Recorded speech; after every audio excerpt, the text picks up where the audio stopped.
sport, but it's being able to put using that theory and apply it to real life examples. And they'll say they don't want someone who's got a first class honours degree and they've got no experience. You will have to apply for probably lots of positions.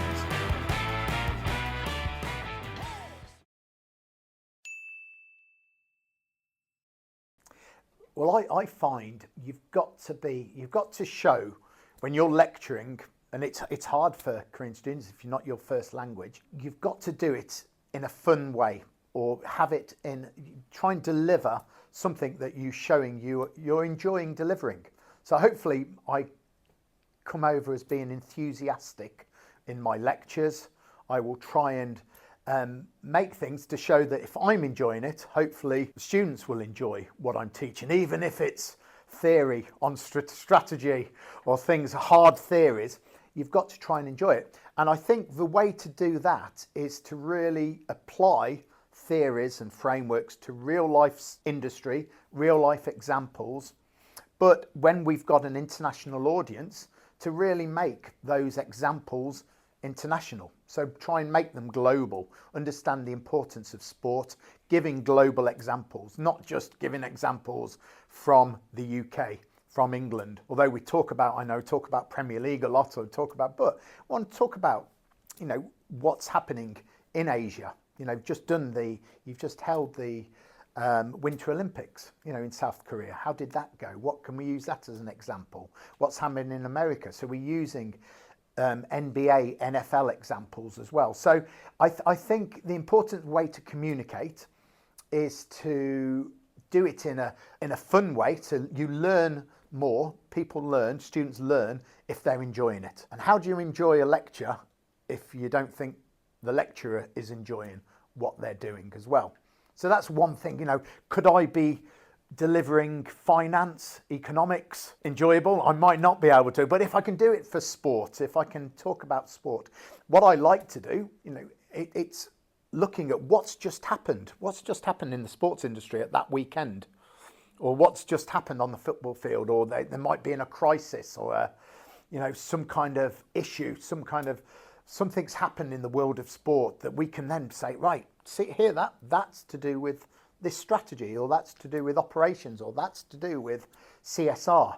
So to bring real life into the classroom, so it's not just about theory, so we're trying to make it enjoyable, to try and apply what we do. And I find that sort of resonates with our students a lot, and they're able to understand. Hopefully they find it more enjoyable and they want to come to the lectures, even though it's maybe 9 o'clock in the morning, so we're trying to do that as well. So understanding where the students are coming from, we have at Coventry a very global demographic of where our students come from. So we might want to talk about, what did Son do at Tottenham for South Korean students? What did a cricketer do for our Indian market? So we can understand, they can relate to all these different scenarios. Yeah, definitely. I think some students, again, there's different issues here. One thing is to really read what is being asked in the task, in the assessment, to understand what is the lecturer trying to ask you to do. So to understand that, you can answer the question well. It's like you don't have to, we've gone away from writing exams. And again, exams were there, you answer the question. Make sure you answer that question. But the same with assessments. So what we're trying to do with assessments is to get the balance right between what industry wants, what you might be asked if you're going into a sport management job, what you're going to be asked to do. Because you're not going to be asked a question on write down the theory, do a theoretical exam or answer that asks about the history of sports events in South Korea or the history of sport in the UK. We want you to do something that is going to be a consultancy report. It's going to be a marketing report. It's going to be a competitor analysis. You're going to look at what do your competitors do? What are the strengths? What are your recommendations? What does the future of sport? Now, to answer that well, it has got to be academically underpinned with theory, with real life theory. that you're going to support, but it's being able to using that theory and apply it to real life examples. So to apply it to what's happening to a certain football club or a sports organisation or a governing body or a stadium, whatever, or an event, a large scale event, how can we look at that and apply it to with academic rigour? What I use the word a lot, academic rigour and academic underpinning. So you're using theory, but you're applying it to real life scenarios. And for me, and again, might not be the same for every academic, but I like my reports, you to do a report to make it as professional as possible. So if you're going into an interview, you could take your report, say, this is what I can do. You're going into a strategic management job. Here's my strategic management report. Here's what I can do. This is evidence of what I can do. It has the internal analysis. It has macro environment analysis. I know how to do a SWOT analysis, a pest analysis, a competitor analysis. I can justify what my strategy is. And I don't want it to be, and again, it has to have the academic underpinning, but for me, I want it to look as close to a consultancy report as possible. So it needs to have photos, it needs to have images, it needs to be good, it needs to have the wow factor. So if you're doing a CV for a job, it needs to stand out. So does your report. I'm not asking for an essay. When you're doing a sport management degree, unlike maybe a theology, history degree, economics degree, you might be asked to write essays. We won't get you to write essays because it's not transferable into industry. So we want to get you to write reports that look good, that full of photos, full of images, that look the good. So it's not just paragraph, paragraph, paragraph. It's split up. Because if I'm writing a consultancy bid, if I'm writing for a bid, looking for a bid, I've got to make it stand out. I've got to make it good. So that is important as well. And the other part of it as well, and related to transferable to industry, is why we put word counts on. We have word counts because, we don't want you to write too much. We do a word count, which we think this is the amount of words that you can answer that question successfully, succinctly, in as much detail. Because as well, if you're writing for a bid, you're told within 3,000 words, this is your consultancy report. You're writing to a CEO who is very time sensitive. He hasn't got the time to read 8,000, 9,000 words. He wants to look, and he'll often just maybe, right, here's my report. I'm going to look at your recommendations. What is your strategy? What do you want us to do? How can we be more successful? And then if we've got more time, we will read, right, what is the theory to underpin that? Where's the justification of my points, of my findings? So what we do, whether you're writing, if you're in business, you'll be doing a consultancy report, a competitor analysis. We want you to do that in assessment as well. We want you to mirror what industry wants in your report. So I think that is important as well. So, but sticking to word counts, answering what has been asked as well. So you're following. Often when we write assessments, we do a marking criteria, saying this is where you're going to get your marks. So students should be looking at that and saying, have I done that? Have I answered that? Very similar to filling out a job application. Do I fit those criteria? Do I fit those actual job specifications? Can I do that? And the same for assessments. We often find students have not answered those questions. They may have missed out one whole section. And if they've done that, we can't give them credit or the marks for that. So it's really important to understand, ask what the professor, what the lecturer, what the assessment wants to do. So I think that's important.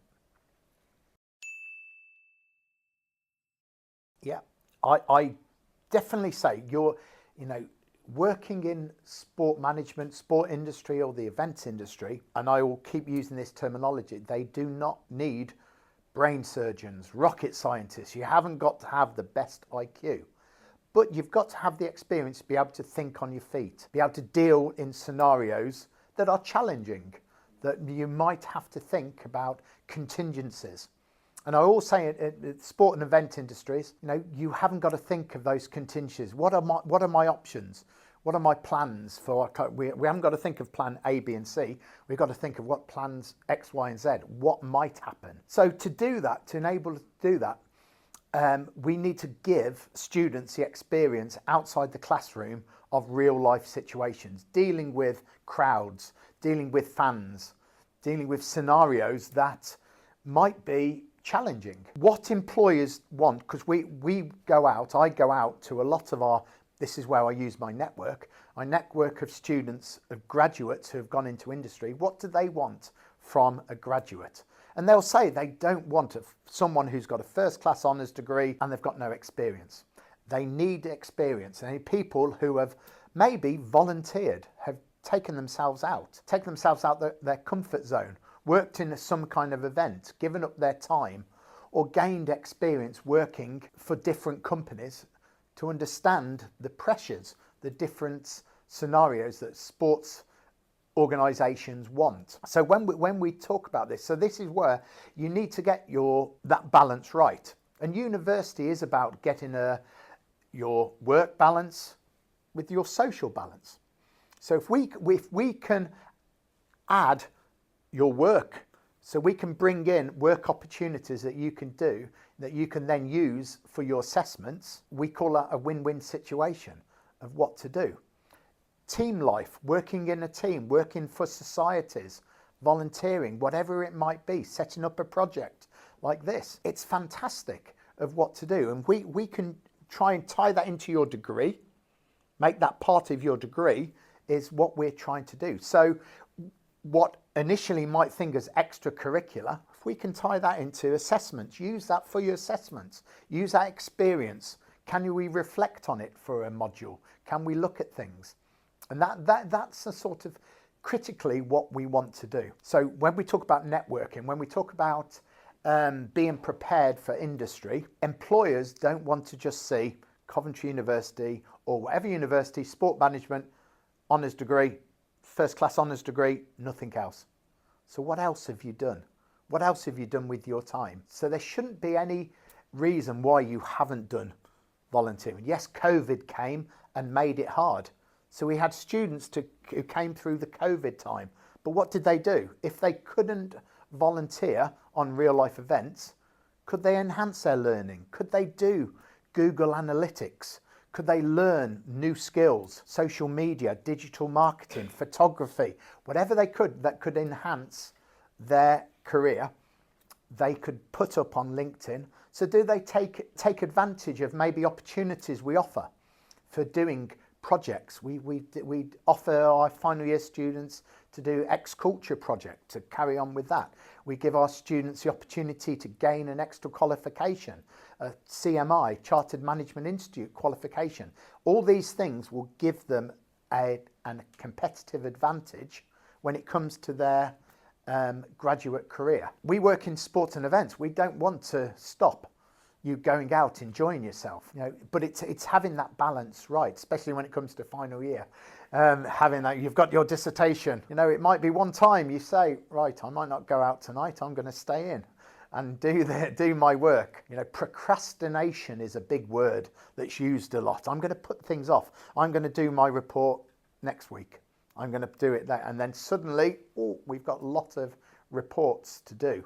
Our timeline is pressured. I think we had a guest lecturer to speak to us, and he did his MBA while he was fighting for the army, for the British Army in Afghanistan. So he was in Afghanistan, and while he wasn't fighting, he was writing his MBA. And he said to me, he gave a talk and said, when students say, oh, my computer broke down, my cat ate my work, or I never had time to do it, think about this guy who was on the front line in Afghanistan, half a mile away from the Taliban, and he was doing his MBA.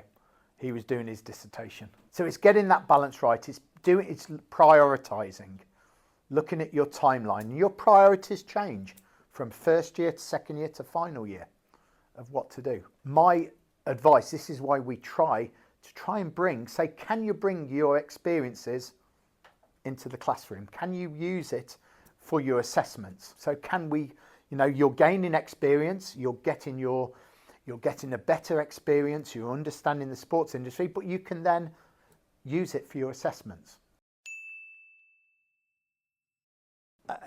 I think this all depends on what those international students want to do, whether they want to stay here, looking at jobs or careers in the country. I know there's different government laws on how long people can stay on their visas, of what to do. But as a whole, I would say for sport management students, you will have to apply for probably lots of positions. You might not be successful straight away. It might be you got to do a sideward move before you get your dream job, before you get your ideal job or the ideal industry. It might be you might have to give up some time, maybe do an internship, maybe showcase what your skills are. It might be an unpaid position if you do, just to showcase what you can do, your importance, your value to an organisation. And that will also give you some more experience to put on your CV, to put on your LinkedIn, to give you that competitive advantage over other people. It might be that you will not work directly into sport. So it might not be, you might have a dream to work for a Premier League team. Maybe look for a championship team or a lower team or a different sport to go into. It might be you work for a non-for-profit organisation or a governing body. There's so many roles about that don't spring to mind straight away. Again, we come into networking. It's following it's joining mailing lists, joining groups on LinkedIn, on social media that will expose different jobs for you, what there is. And again, I'm not too sure about the full government requirement for what you can do post-grad, for getting graduate jobs, staying in this country. But I know getting a degree is a big tick box of what to do, enable you to do some certain jobs. There's no reason why you can't. What I try to say is for students, they're looking for jobs and it says 3 years experience. Hopefully you've gained experience during your degree. When you finish your degree, you should have 3 years of experience. Not full-time experience working in the industry, but experience being exposed, maybe volunteering, getting work, doing a placement in that industry. So, don't really reach for the sky when you're looking for graduate jobs. Don't be put off by experience. Experience is needed. So there's lots of jobs out there. It might be you're working for a company who are partners in sport. They might be a sponsor. So they might be an energy company, a telecommunications company, but you might want to then go and work for their sponsorship side or their partnership side, and that way to get into sport. But there's so many jobs out there. I think at the moment it's very hard because there's lots of demand. So there's lots of people going for the same jobs. So what is going to give you that competitive advantage? What can you do? What can you showcase that you're doing? And I'd give that sort of advice for what to have.